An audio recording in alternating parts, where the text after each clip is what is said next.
I'm the president and CEO of Consumer Credit Counseling of Greater Dallas. We used to be Consumer Credit Counseling. Now we're Transformance, transforming your lives.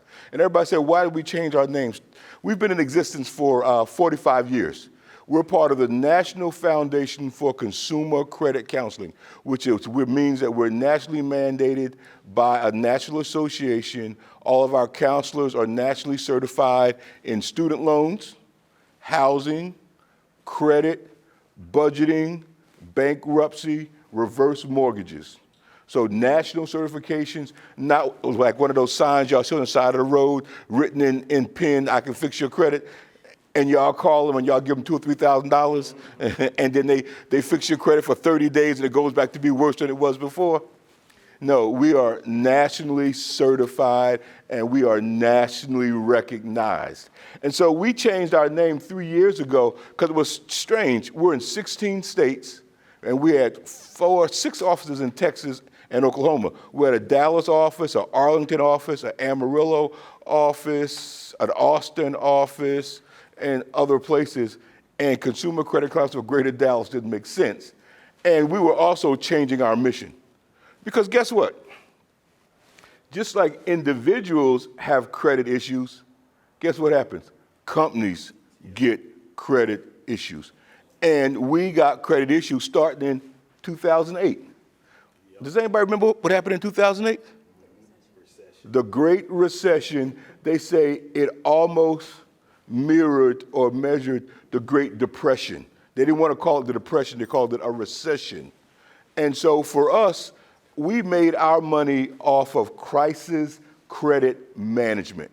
And crisis credit management means that when you got into crisis, like Clifton talked about, like I talked about, like, oh, by the way, I hold the record at Transformance. When I came to them 35 years ago, I had, write the number down, $168,000 worth of consumer debt.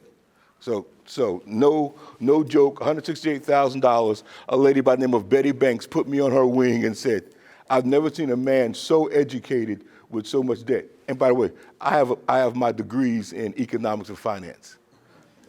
Yeah. So you go figure. I am great with other people's money. I am unbelievable. They tell me I'm brilliant. But when it comes to my own personal stuff, my wife says I'm a train wreck that already happened. So I told the group yesterday that I'm a big baller, because y'all can tell by the way I dress that, I got swag, I'm a Kappa, these jeans, I'm probably wearing $1,000 worth of clothes. And so when I met my wife, I was wearing tailor-made suits, riding around in big cars and had a big office and everything. And she said, honey, we're getting married. I said, that's good. She said, once I get married, I don't work. I'm not going to work, and I need security. So I got to pick the kind of house I want. I've been carrying this ring around, this picture of this ring in my purse for years, this kind of ring. I want my engagement ring, my ring that I want. This is where my kids have to go to school. So she said, you have to be able to give me security, financial security. So I said, great, no problem, because, I'm a baller. I went to those great colleges. I served the president. I run a big company. And I got paper in the bank. I mean, I had paper in the bank. Because, see, I grew up in the South. And my parents grew up in an era where if a black person had $1,000 in Mr. Charlie Bank downtown, you were rich. They didn't let you come inside. You made the deposit through the back window. And so I had, what do y'all think I had in the bank? I had $1,000, and I said, I got this thing covered. I got it covered. So I showed my to-be wife, I showed her my bank account and stuck my chest out and everything, and she said, "Oh my God, it's $1,000." I said, "Yeah, it's $1,000." She said, "How much money do you make a year?" I said, "Before, after bonus." She said, "Before." I said, "I make between $150, $175. She said, "With your bonus?" I said, if y'all are doing what y'all supposed to do, I'll get another $50,000. She said, she's quick with her math. She said, oh, you make, and you drive a company car, live in a company apartment, you fly their jet. I said, yep. She said, you got $1,000. I said, uh-huh. You know, I'm proud. I got $1,000. And I had a pocket full of gold cards and everything. And she said, what do you do with your money? I said, you know, I pay for my sister's house. I pay for this cousin car. I pay for this one to go to college. And, you know, and before you, I had a lot of girlfriends I had to fly around the country. So what's the point I'm making? If you grow up with bad principles, those principles become your reality. They became my reality with a guy with a degree in economics, finance that ran big companies. I'm a former merger and acquisition guy. So y'all figure out what that is. I bought and sold big companies for big investment banking firms, and I ran them. So we got paid very well. At 34 years of age, I was running a company that had a net worth of $3.5 billion and 6,500 employees, which my wife was one. So we'll talk about that later on. What I want to do today in about 30, 40 minutes is distill some myths that all of you have, that people that look like me, that have my education, and you read my vitae, you think that we got it going on. Because you see me dressing with this $1,000 outfit, you know, these holy jeans. We couldn't wear these as going to school. This is what I used to wear. Now this is fashionable because my daughter says it's fashionable. And yesterday, if y'all had saw me, I had my Rolex watch on, my tailor-made suit, and I was laid down yesterday. Clifton, was I clean? I was clean. And all of you go around looking like that, and y'all can't pay y'all bills. Y'all go into the cash payday, man. Y'all see the sign that says, I fix your credit. You go there. You go get the title loans. You got student loan debt in default. So let me hit you with some realities. In Dallas County, a report came out in the early part of April, May, that the Federal Reserve did. And it looked at consumer credit trends in Dallas County. If you haven't read it, please get it. It said Dallas County had $1.4 billion of student loan debt in default. $1.4 billion student loan debt in default. Then it said 50% of the residents of Dallas County had credit cards. 50% had credit cards. Then it went down, it looked at 5 categories: credit cards, home mortgages, it looked at loans, and it looked at overall education. Where do you think the highest amount of consumer debt is? In credit cards, student loans, car loans was another area. Where's the highest amount of consumer debt in dollars? Student loans, credit cards, mortgages, car loans, and consumer debt. Where's the highest amount? Credit cards I hear. Student loans I hear. Mortgages. In Dallas County, the average home price, when they looked at it out of the 2010 census, average home price was $129,000 was the average home price. Now, you want to hear an interesting number? 50% of Dallas County owned homes, but 80% were in the northern sector. So we're in Highland Hills. We're in the southern sector. And the report brought out 2 glaring issues that I want to test y'all. It said that the reason why there was a discrepancy in home ownership and student loan debt was because Dallas faces a dual dilemma. And it's called asset poverty versus liquid poverty. Who knows the difference? Who knows what asset poverty is? Yes, sir. Asset poverty is when you don't own any type of assets like What's an asset? asset could be cash, stocks, bonds, homes, precious metals, a business that you own, we would not have a lot of debt on. Okay, good. Who else would give it a shot? Asset poverty. And that's when you don't have it. Okay, so Asset poverty, you don't have it. asset poverty. Who else knows what asset poverty is? Give me a shot. Asset poverty. Come on, somebody. All y'all are educated in here. You're smiling at me, looking good. All right. So asset poverty is, yes, sir. Go ahead, Frat. I would say asset poverty is once you get through paying for all the stuff you have, you don't have any more money. That's the simplest way that I would look at it. Okay, that's okay. If you don't have an emergency fund, if something was to happen, I think you would you lose all the things that you have. Okay, that's good. Asset poverty. Yes, sir, Clifton. Okay, or asset poverty is, let's say you look at all of your assets, you don't have anything that is increasing in value or appreciating in value. You have things that are depreciating. So like consumer products, cars, TVs, clothes.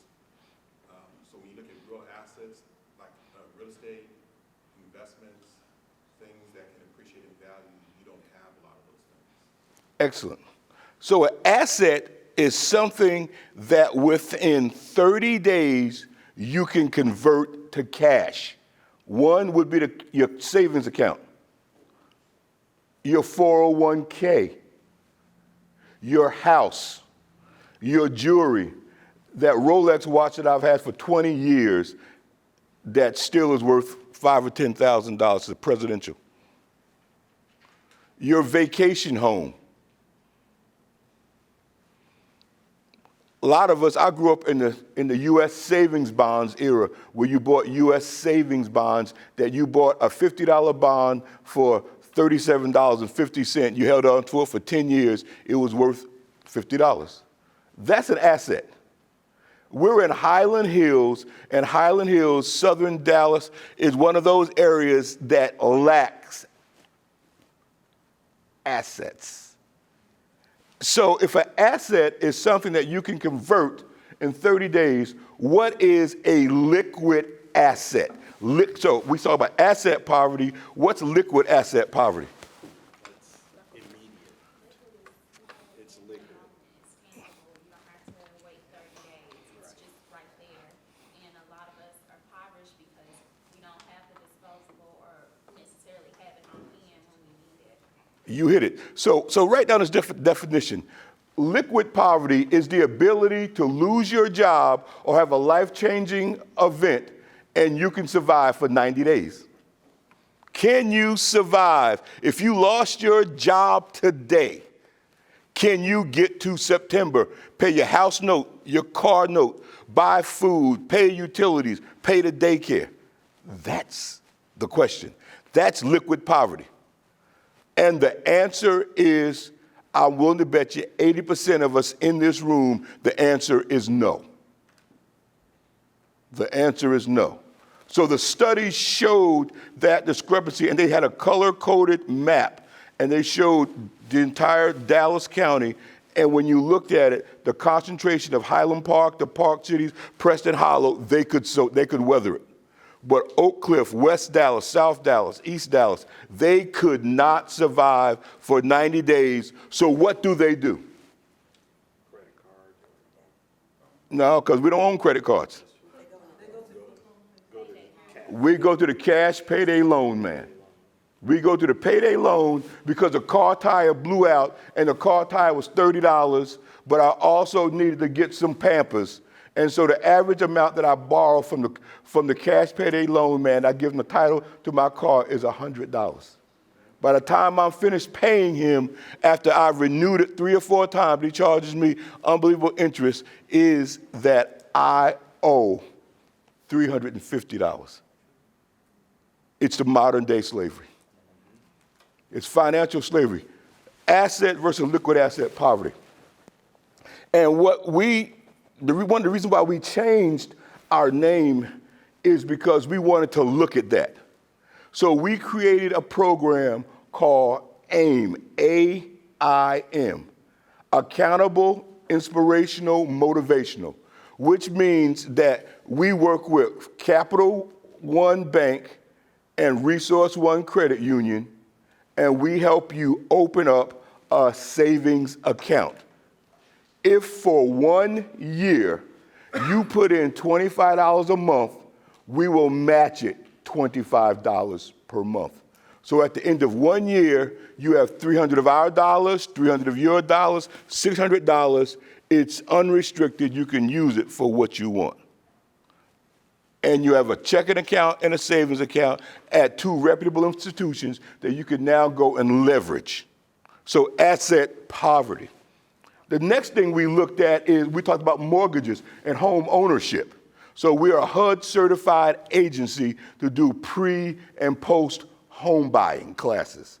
Today, a class just like this in North Dallas has 45 Latinos signed up to take an 8-hour class from 8 to 3.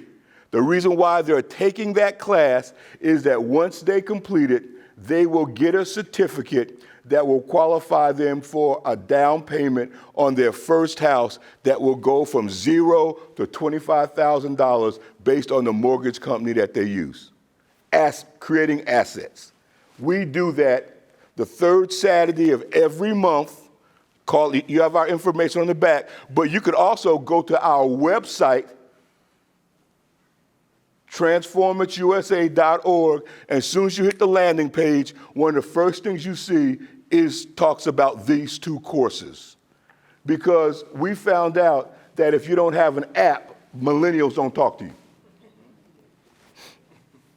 So if you could take a course that would give you your down payment certificate, that will get you your first home with down payment assistance, or you could join a program that would give you $300 and you can create assets and access to capital, which then changes.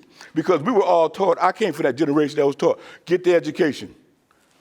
We all went off to these great schools. I was one of them. My wife was one. We went to these great schools. We got this great education, but they did not teach us financial principles.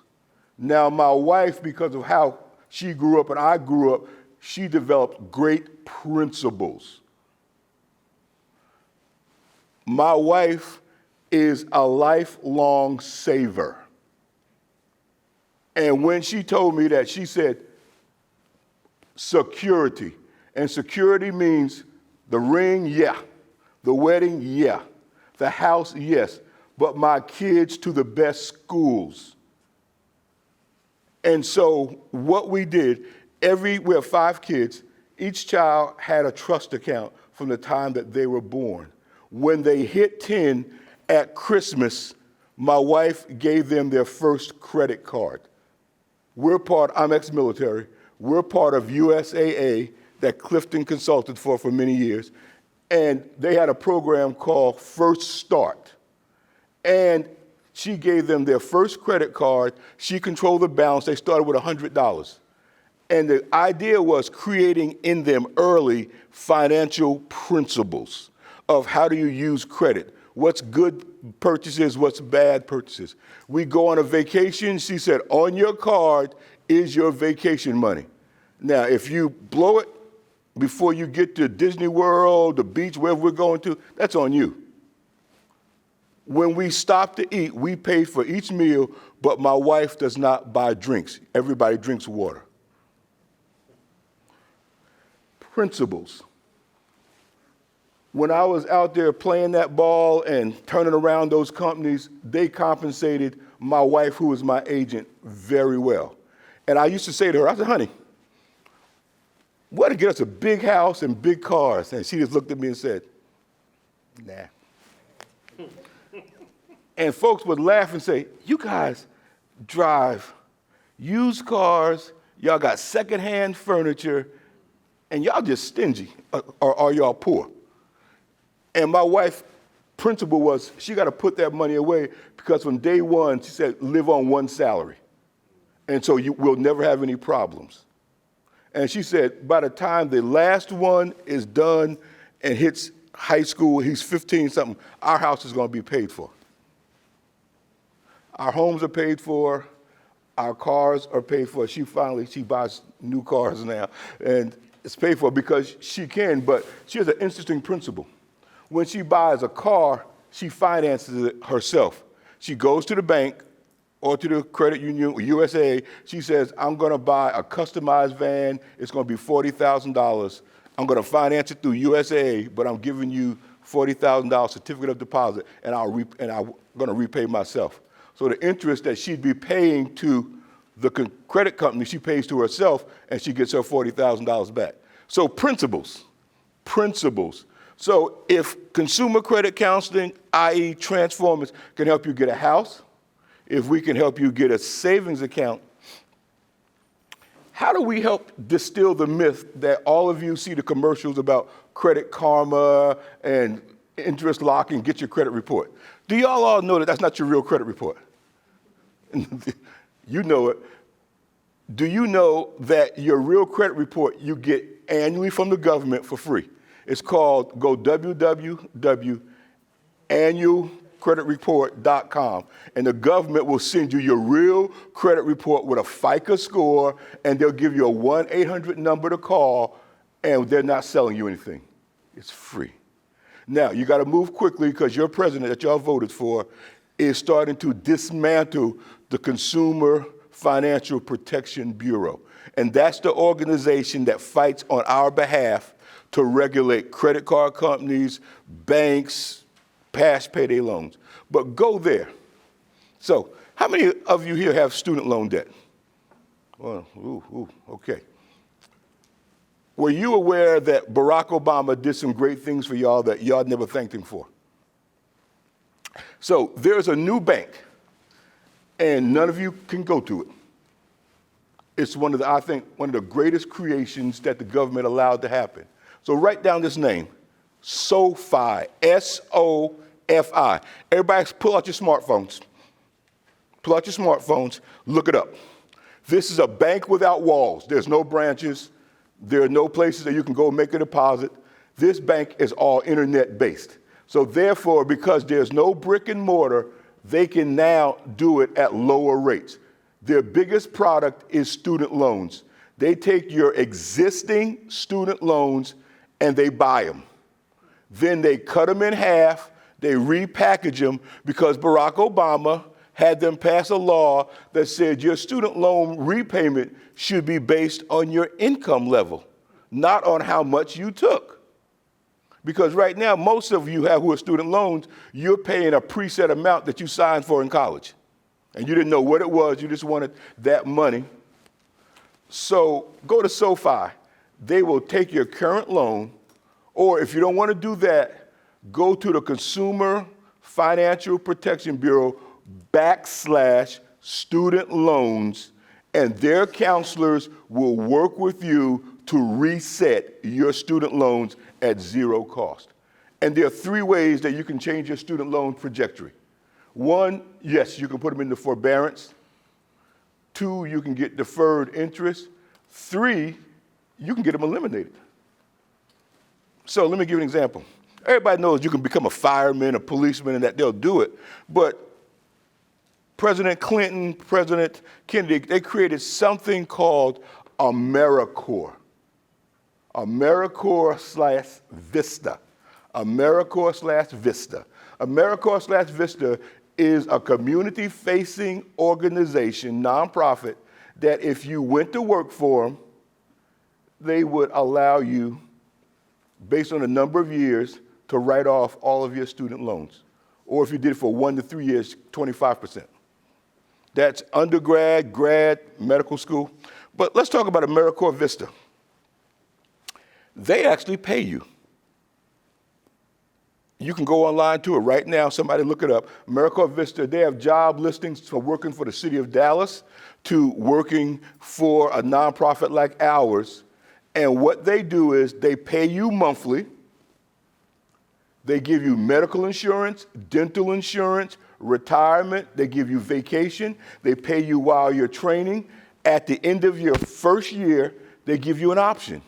You can take an education stipend, or you can take a cash stipend. The education stipend is applied towards your student loan. Your cash stipend goes into your pocket. So one is about $1,800. The other one is up to $3,500, and you can do that for up to 5 years. And you can be my age and do it. We have, at our office, we have 2 ladies who are AmeriCorps Vista. One of them we're bringing over from the mayor's office. And you could talk to some of the people in the city and you think that they're city employees. They're actually AmeriCorps Vista employees. So we have to know these great things that are out there that push down that people don't tell us about. So we talked about how do you move from asset poverty, liquid poverty, to getting assets. How many of you caught the bus here today? Anybody here in a great car that's paying $500 a month for because you want to push one of those great Lexus out there? My company car, I have a great company car. I call it the box. It's a Scion about big as this. Get 35 miles to a gallon, and it's the greatest company car there is. Well, we have in partnership with a program called On the Road Lending. On the Road Lending. That it is geared towards low to moderate income individuals or professionals like yourself, because I have a friend that just went through the program, that they will put you into a car that's 0 to 3 years old, less than 30,000 miles.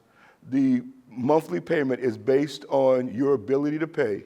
You have to be making a minimum of $1,500 a month, and the cars are normally Toyotas, Camrys, because of course Toyota's moving to North Texas, but on the road lending. And what the requirements are, you can make $1,500 a month.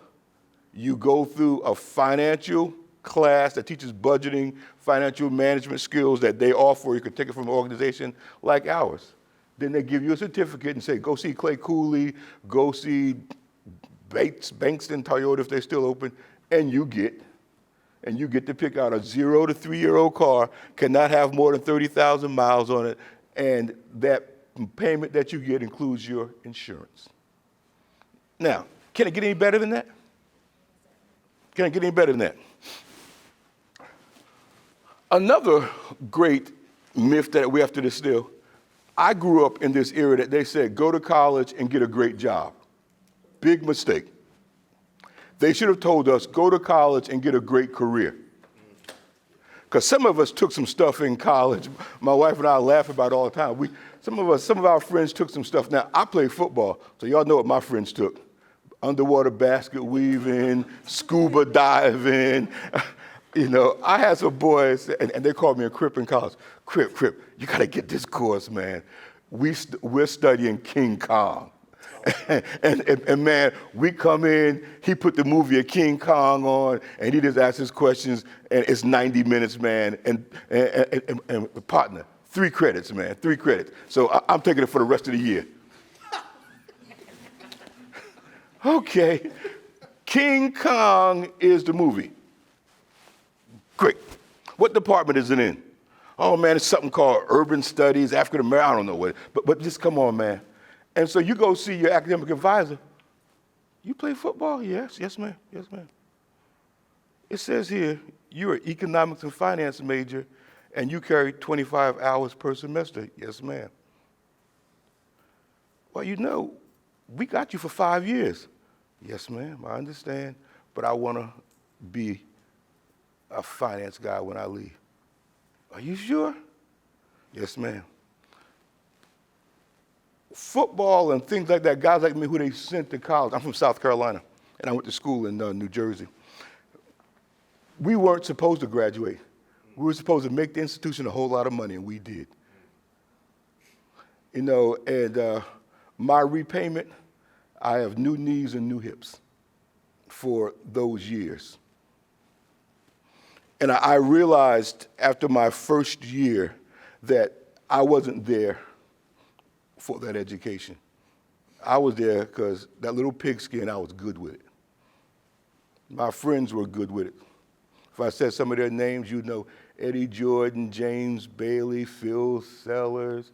You know, yeah, that was my generation. Those were the guys I played with. So let's talk about this last subject. How many of you have heard about the new Tax Reform Act that the president just passed? How many of you understand it? Because many of you have been led to believe that you can no longer itemize. Some of you have been led to believe that you can no longer write off charitable deductions. Some of you have been led to believe that you can no longer write off business expenses. Is that what y'all heard? You didn't hear that? What'd you hear? I didn't hear those. I heard people talking about that, but that's not what the truth is. And that's not what the truth is. You're right. What did you hear? I mean, I didn't hear that because I do my own taxes, so I always itemize our business. So. You know the new law? TurboTax knows it would be awesome. See, that's a big problem. Everybody wants to get TurboTax, Tax Act. I had a lady that called me. I specialize in taxes for churches and pastors because they're misunderstood. And a lady that called me and said, your wife says you're the opening on your client schedule and I'm coming on. Now, I've been using Tax Act and I've been putting these numbers in and I got to go to an audit in 30 days. I said, send me this stuff, let me read it. And it said, she claimed her house as rental property. And she had 12,500 miles of travel to a house that she lives in for rental property. Then she had 5 dependents on it. Then she said she had a home office. Then she said that she breeded pit bull puppies. And it just went on and on because TurboTax, she was just putting in that information and all.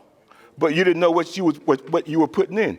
How could the house that you live in be rental property if it's your personal residence? How could it have 12,000 miles of travel expense? Because see, the problem is we trust people, but we don't trust but verify because we don't understand. So here are 3 major things about the Tax Reform Act that you need to know. The reason why they're saying that you may not be able to itemize is because they increased the standard deduction. Okay? The standard deduction for a single person is now $12,000. For a married person, it's $24,000. For a head of household, it's $18,000. What does that mean for the average person making $50,000 or $60,000 a year?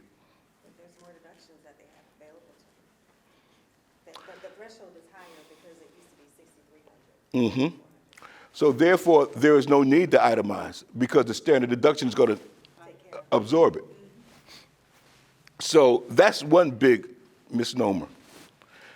The second one that they told you is that you can no longer write off your medical expenses. Not true. They lowered the AGI, the adjusted gross income level, and they increased how much you could write off. So when they lower the adjusted gross income, you can write off more of your medical. Now, they also told you that you could no longer write off the credits that you were getting from Obamacare or the Affordable Care Act. 2018, you can. They're going to start to phase it out because what everybody never understood was the Affordable Care Act is a tax. It is not a benefit.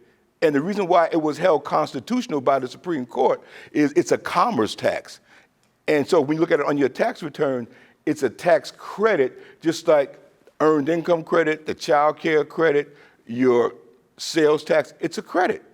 And so that's been the big fight, is that the insurance companies gave you a premium and the government had to give you a subsidy to that premium. So that still exists. It just starts to phase itself down. Now, what they never told y'all, because a lot of y'all don't like to read Donald Trump's tweets, is the adjustments to the tax bill are not permanent. They expire in 2025. And so it's like the Voting Rights Act. If Congress doesn't reapprove them, they go away and we go back to reset to 2015. And you got to understand that. Now, here's what they also did not tell you.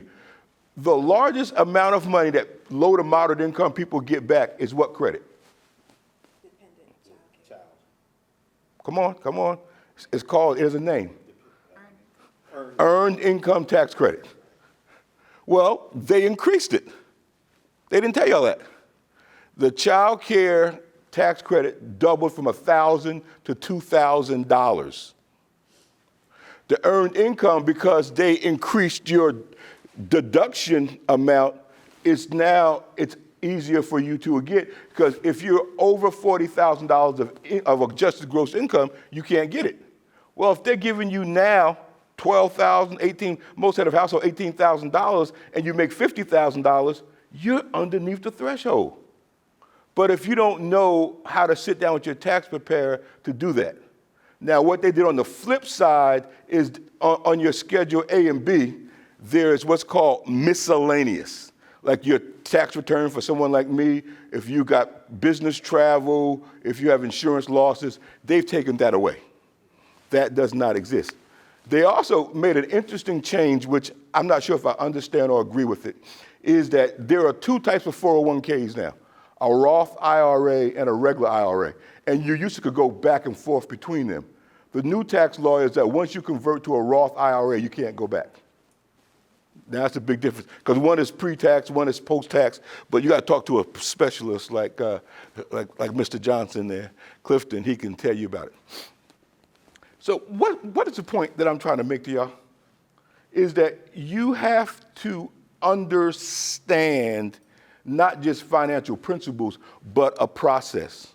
So if my generation grew up with saying, get a good job, they should have been telling me, Prescott, you guys got to get a good career, because it's the careers that will allow you to move upward mobility.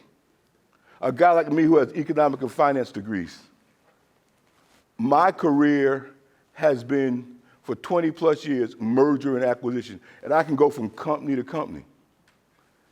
Then you all know the biblical prophecy of the great prosecutor of Christ, Paul, and how on the Damascus road he got struck and lightning threw him off his horse. I had a Damascus road experience when I was doing mergers and acquisitions, and I got struck. And I was called to go to seminary. And I'm this guy that my horse was an airplane. My kids thought that I was an airplane pilot because all they remember is take daddy to the airport on Sunday night, you pick him up late Friday night or early Saturday morning, and my wife would say, there your daddy is. And on the way to making that second million, I got hit. And I'll never forget the day about it. I was troubled for a few years that my boss kept saying, something wrong with you, man. You my Christian guy that you no longer want to close companies anymore. You want to find a job for everybody. You want to do this for everybody. And he said, you're just my Christian guy. And I remember I got up one morning that I had that Damascus Road experience, and my wife was pregnant with our youngest son. And I said to her, I said, honey, I'm going to work today, and I'm going to resign, and I'm going to go to seminary. And she's on bed rest, couldn't move or anything. And this pregnant woman who wasn't supposed to have any excitement popped up and said, what?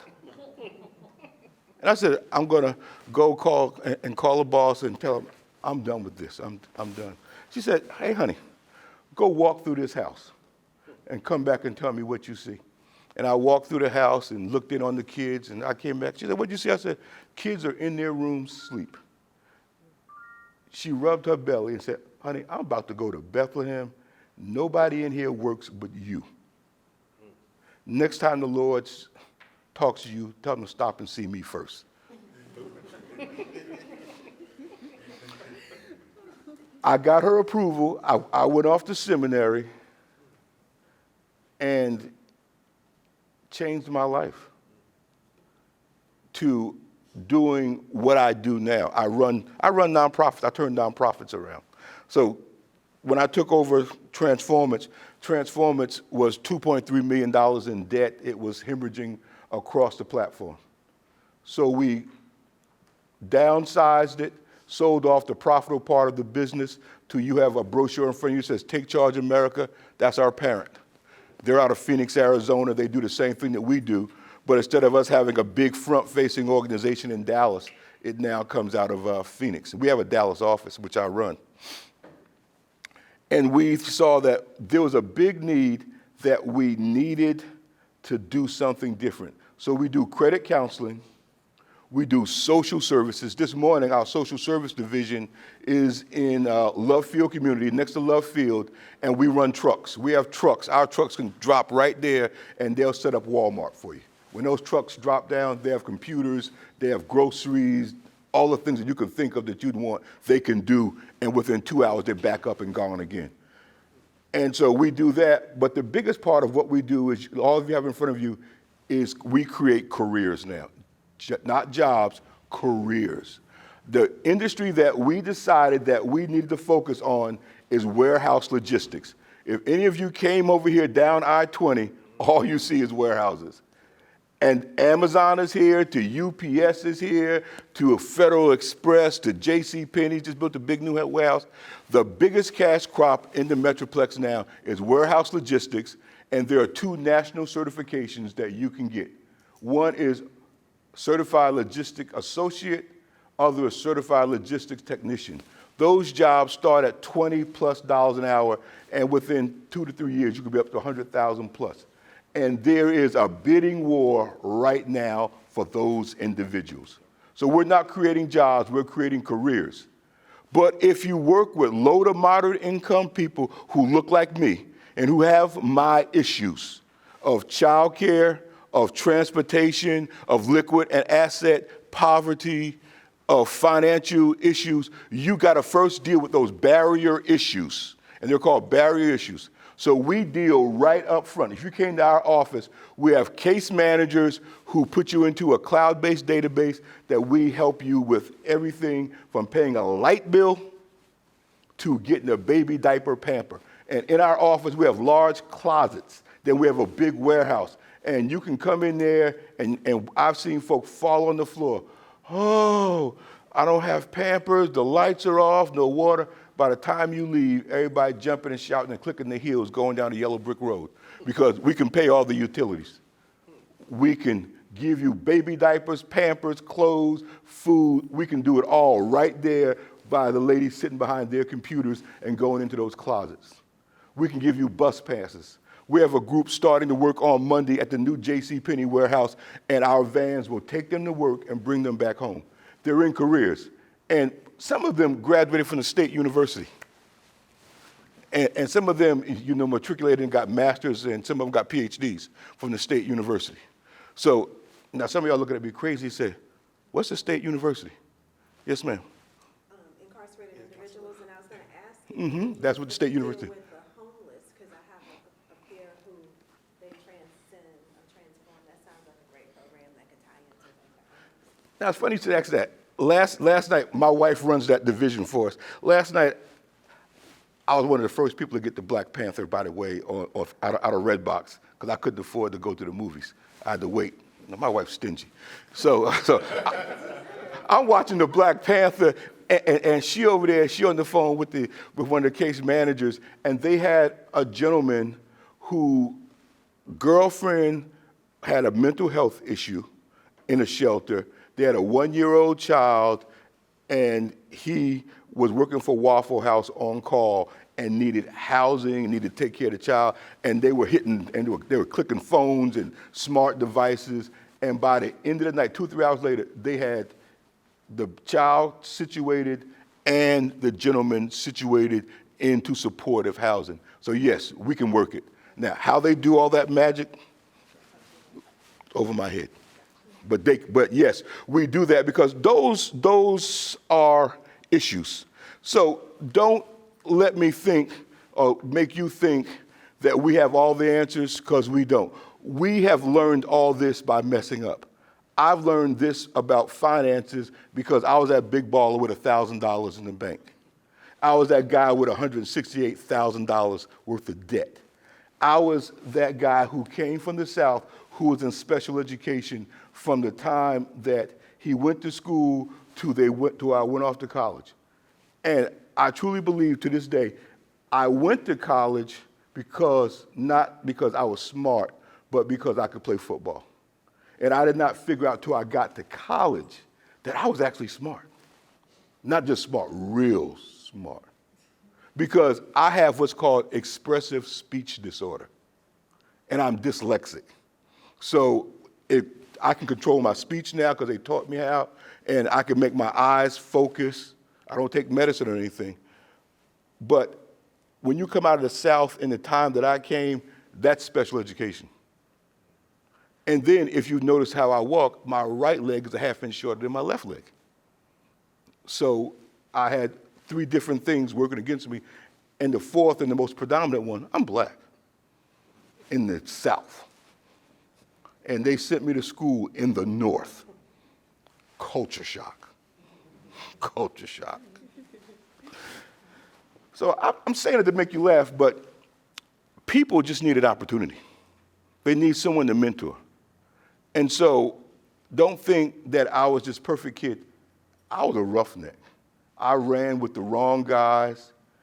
And what stopped me from going to the State University of South Carolina was the policeman in my town, Clyde Sims, when the judge was about to sentence me as a juvenile, he told the judge, stay your hand. I got him. And as I told the group yesterday, he took me back to the 2nd grade teacher who held me back because she saw some promise in me. And he took me back to her. He took me to the coach who he said, I think that we can shape him and get his anger and frustration out on your football field and on your track. He then said, I'll give him leadership. Years later, I go to college at 17. I graduate at 20, both my degrees, 3 years in college. I go to the United States Marine Corps as the youngest officer, a 2nd lieutenant at 20 years of age. 6 years later, they've sent me to graduate school. I've served the president. I've been a special operations guy. And I'm this guy who has expressive speech disorder. They didn't figure out until later that I had a left leg and a right leg that were different heights and sizes. Because frat, when I went to do my physical and they failed me, I was in the hallway, sitting down in the hallway, crying, and a frat brother walked past me. And he said, what's wrong with you, man? And I told him, and he said, frat, come on, man, I got this.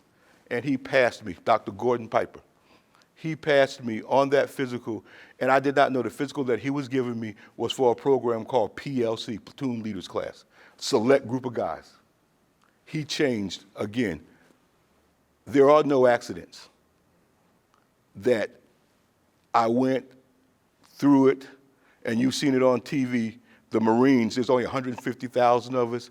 A Marine officer at the time that I was in there were less than 300 black officers.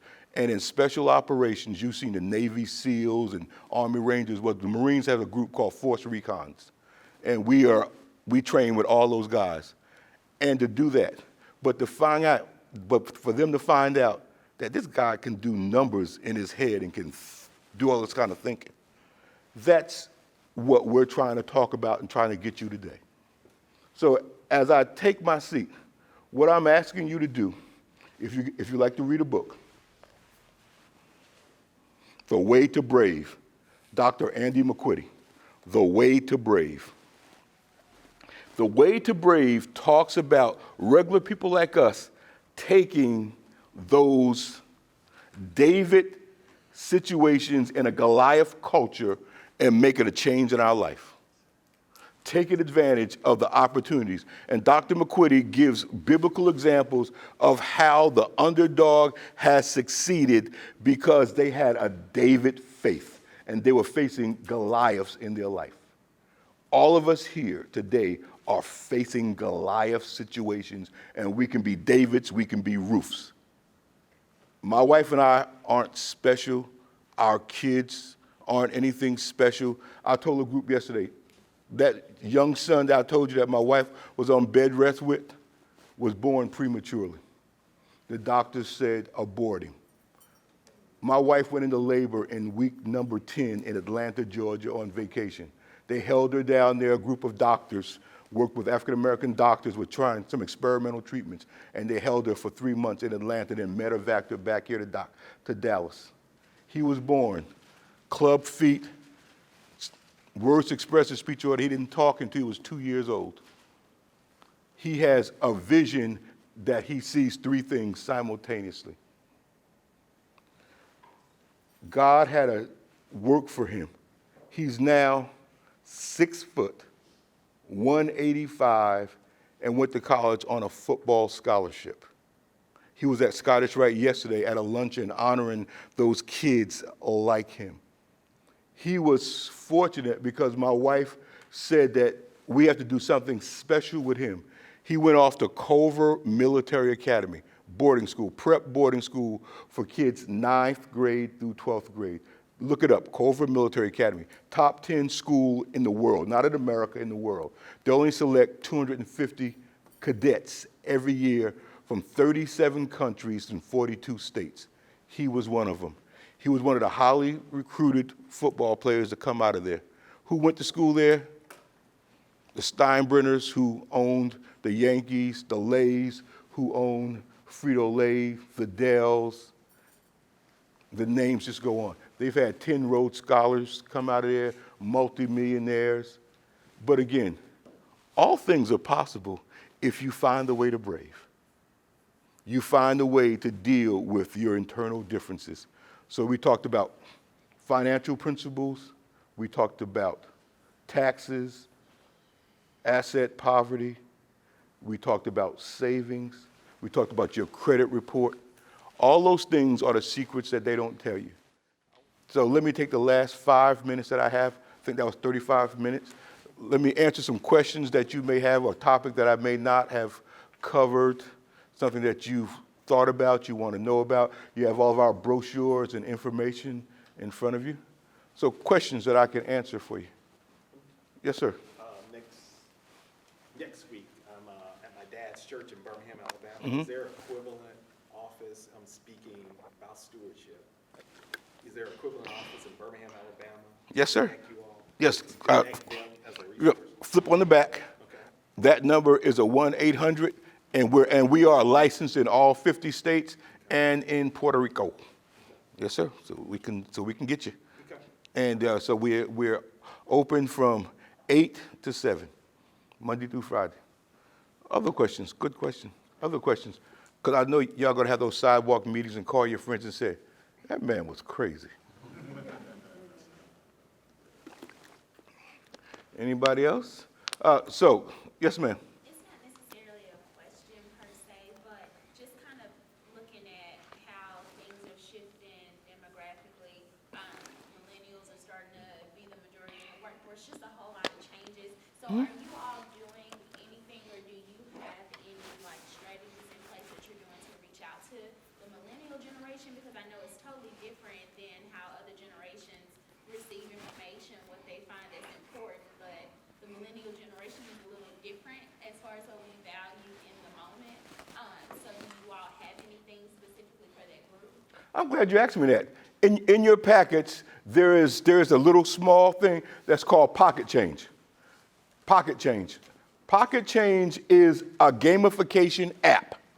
It allows you to play the latest games like Candy Crush and stuff like that. But what it's doing behind the scenes is teaching you financial principles. So it teaches you budgeting, home buying. If you have problems with your credit score, whatever, there's a game in there for that that connects directly to a counselor. So that's number one. Number two, we've taken our entire platform of classes. You go to our website, and we have a YouTube channel, like Empower Series, and we have 42 lessons on there with pre and post tests. Number three, if you want to buy your new house, that whole home buying course is online. And then here's the fourth, I think the best one. In front of you, each one of you, you have a flyer that says the 30th and 31st in this very room, very building, we are going to have a job fair. Day one, the first day, the 30th, is geared towards millennials. And the employers will be employers who recognize the diverse workforce. So we're going after three groups. One is the millennials, one is kids who are aging out of foster care, which is a big problem here in Dallas County, and three, the recent high school graduates, because not everybody wants to go to college. So let me talk about something else that you just reminded me of. A lot of us have been told to go get this education. Well, Dallas just unveiled a new program last week called Dallas Promise. Dallas Promise. And Dallas Promise is great. While you're in high school, you join Dallas Promise as a high school student. It guarantees you your first 2 years of college in a Dallas community college, zero, free. Dallas Promise. Once you finish those 2 years at no cost in a Dallas Community College district, it then guarantees you to go to any state university, zero free. The requirement, you fill out your FAFSA report, you have to attend some classes, but it's called the Dallas Promise, and it's going to become a national program. But it's right here. So education now is attainable, and it's geared towards the millennials. Because Dallas ISD has done something that I think is great. They've created what's called PTEX, schools that partner with businesses. And so, like, for example, American Airlines has an office in 2 Dallas schools, and they're training you to come to work for American Airlines. Amazon has an office in there, a law firm, and you're now going to work in these PTEC organizations, and you now go to work for them when you graduate. They also have programs you want to go into construction trades, warehouse logistics. That's the new movement in the DISD. They're called PTECs. So hopefully that answers your question. Okay. Other questions? Yes, sir. I think you may have just touched on it, but in terms of young people that are interested in possibly transitioning from college to entrepreneurship, is there any, or trades, or I think you kind of touched on it a little bit, but specifically entrepreneurship, if that's something they're interested in, is there avenues to assist with that? Yes, we do 2 things, and thank you for reminding me. I'm sorry. We offer 2 internship programs. Now, if you're here in the southern sector, Paul Quinn College on the corner, Paul Quinn College is the first work college west of the Mississippi. And a work college means that every student on the Paul Quinn campus is required to have a job off campus. If they do that, you pay that student a salary. Part of it goes towards his tuition, part of it goes towards a stipend for him, part of it goes towards his student fees. So when he graduates, he has less than $5,000 worth of debt. Then you could come to work for us, and we have 2 internship programs. One is a year-long internship program for those who have finished college and want to go on to graduate school. And you work for us for a year, and say you want to be a marketing major, accounting major, you work in that department. And you work in it for a year, and we get you ready for the next level. The gentleman that worked for us last year, his name was Jared Scott. He was a graduate of the University of Kentucky, undergraduate, degree in finance, but had no idea what finance was. We brought him in. His goal was he wanted to go to the University of Texas and get a degree in marketing analytics. He worked for us as our business manager, then moved into ops for us. He applied for University of Texas. He applied for University of Texas at Dallas. And then we saw that there were 2 opportunities for him, one at Intuit and one at AT&T. What did he get, ladies and gentlemen, from being in that program? He got all 4 opportunities. And he struggled for a month trying to decide, do I go to graduate school or do I take the job? He eventually settled on accepting the position at AT&T in marketing analytics. And he'll go to graduate school at night at the University of Texas. So great program. We have one for our recent high school graduates. We have a gentleman by the name of Jason who started with us last summer, went off to Midwestern University majoring in accounting. He's back again this summer, and he's learning right on the inside because what my wife and I are entrepreneurial. We run an entrepreneurial, faith-based nonprofit. So you see it because you say, wait a minute, you got your own truck fleet, you got buildings, you got warehouses, you get your money from corporate America, so you get to see it from the inside from folk that look like us. So that's how we do it, and we also expose you to some of the who's who. So if you want to know about Carson Capital, to the Morningstar Lipper Fund, to you wanted to say, I just want to hang out with some Dallas Cowboys because they come hang out with y'all. We do that. So Greg Ellis uses our building to rehearse his newest plays and stuff. So you get to do a lot of things. So that's what we do. It's a lot of different things, but as I said yesterday, to whom much is given, much is required.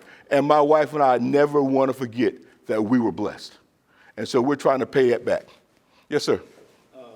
You made me think of something else. So if there's companies, like I have companies and business partners, if we're interested in hiring or bringing on interns through you all's program, so if there's some youth and we want to have them participate in one of our workshops or just an intern for a couple of months, is there a prerequisite our company needs to go through with you guys to sign up? Yes, we have it's called a memorandum of agreement, and we have a department that works with you on filling that out, and you tell us. And that's one of the things that we're trying to do in this job fair that we'll be having here is to connect with individuals like you to put those recent high school grads or those tweeners in programs like yours. Great question. Anyone else? I see the hook coming. No, hey, this is Oh, okay. This is your life. You bringing us home. Okay, so it's totally different, but I know recently I was reading some articles on LinkedIn, and because of how Dallas is growing, they're doing the 20,000 home plan or something to provide. First comprehensive housing policy that Dallas has ever had. Okay, and do you have just a little bit more insight, like on where maybe they're? If you want to call our office, I'll actually send you the copy of the report. And it has the neighborhoods of where those 20,000 houses are. This is one of them. This is one of the neighborhoods. And so they're like three different types of neighborhoods. A high priority neighborhood, a medium, and a low, and then a nice to have neighborhoods. And so, yes, I can get you that report. Like the comprehensive housing, it seems like we were heading one direction, and now it seems like we're starting to hit some headwinds with maybe the current administration. What do you see, kind of out there? Well, Dallas started on something a few years ago, and if you have not read it, please read this report. One is get the Dallas County Economic Trends Report that came from the Federal Reserve. But the other one is Dallas has a program called Grow South, which is where we are, that Mayor Rollins is the champion of, and I take my hat off to him. Like this weekend, they opened up the new Trinity Golf Club. But they also have within Grow South a program called Neighborhood Up and Neighborhood Plus. And it has a mix of economic development and social justice mixed together. And it's where Dallas is going. And the reason why they brought in the new city manager, T.C. Broadnax, is because he did it in San Antonio and he did the same thing in Seattle. And so we're going to see some great things because he's shooken up this city. From this housing policy that we've never had before to you look at, we got a new committee also called the Welcoming Committee, which is geared towards welcoming not just new people like us, but immigrants and refugees coming to the city and how we make it more inclusive. But then they looked at the library. There's a new bond program that's coming out. And then you have Casey Thomas, and Casey and Tanel Atkins share this district, but you have this new library coming up. You have the renovation over at the Redbird Executive Airport that's happening. So there are major things that they're shifting. But here's the answer to your question. Here's the problem. Millennials, because of student debt and because of their buying habits, cannot afford houses. So they're building more apartments and more mixed-use facilities. So the housing stock that they're buying and they're building, the housing policy was important because we have to give you access to capital. And that's the first-time home buying program. And that's why it's so important that all of you tell your friends that there is home buying money because the money gets left on the table. Because think about it. If there's a class going on today with 30 to 45 Latin Americans getting this. I can't get that number of people in my African American classes. There's a problem. Hopefully that answers your question. Yes? Okay. So great question, but the opportunities are there. And this housing policy plan, is it perfect? No, it's not, but it's a step in the right direction. And if you don't know, we also have a new president of Dallas Housing Authority. And so Troy Roussard is our new president. And they're changing. And if you've been to a Dallas Housing Authority, if you go to Buckeye Commons in Bonton, oh my goodness, you'll think that you're in North Dallas. They're putting up some nice stuff. So we're trying to change this city.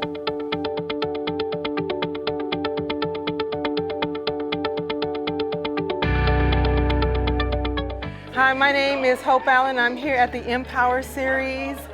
And I came here because I'm interested in being an entrepreneur, but I also knew that it was important to make sure that your finances are in order while you're trying to build a business for yourself. So I came here to hear Dr. Prescott speak, and he was very inspirational in talking about his how he came to be where he is. It was an amazing story of his. And it talked a lot about, transformation, and so I kind of take that with me. And some of the things that he talked about education-wise, as far as just different programs and things that are out there to help people if they're trying to build themselves financially, or try to make sure that their finances are in order. Depending on whatever that step is, whether it's buying a home or maybe even getting a business or whatever that might be for you, retiring, whatever, just get your financial house in order, and that's important, and he brought that today. And so I just want to recommend to anyone that wants to come to our Empower Series. I think they have it once every month or so, and they're going to have another one in June. For home buyers, I would definitely recommend you come, because you never know what you might learn. You might find out something new. It might be something might be beneficial to you. So come on out to the Empower Series next month in June. All right, my name is LaTamara Dean. I stay in the Holly Hills area. I came to the Empower Series so I can learn more how to help my neighborhood and how to grow. So Dr. Prescott was great. I really learned a lot of programs that are out there to help with home buying, and he's willing to help the neighborhood and help us succeed. When I came in, I didn't know what to expect. That's my honest answer. And what I got from it was great. There's a lot of programs, grants, places that are willing to help you. Empower Series on Facebook, that's how I learned and grew with it. They have a YouTube video, Empower Series. Come to the library, it's the Holly Hills Library. They have flyers posted in the front. So my name is Sonelia, and consistently I've gotten the invite to attend the Empower Series. And when I saw the topic, financial health and taking advantage of your credit score, I felt like I was at a point in my life where I just want to, gain that financial health and come to a point where I have a great credit, so I could, pursue some of my dreams, like getting a new home. And coming here today actually inspired me and motivated me, and I believe that I can do so much with that knowledge that I've acquired. And I encourage everyone to take advantage of such great opportunities and be part of the Empower Series. Take advantage of this opportunity. Thank you. My experience here has been not only helpful, but it actually opened my eyes to realize I need to worry about my credit score right now. I'm 19 years old, I'm a college student, and I feel like every single body that is, of course, older and younger needs to be here. This is not only empowering, but it was just so much knowledge. Like, I just gained so much information. Like, I can't wait to go home and just tell my friends, like, we really need to get, going on our financial issues, making sure I get my student loans right before I graduate at least, so I'm just excited on what's to come with the Empire Series. I was so glad to even be a part of this. Like, I'm pumped, I'm excited on what holds in the future.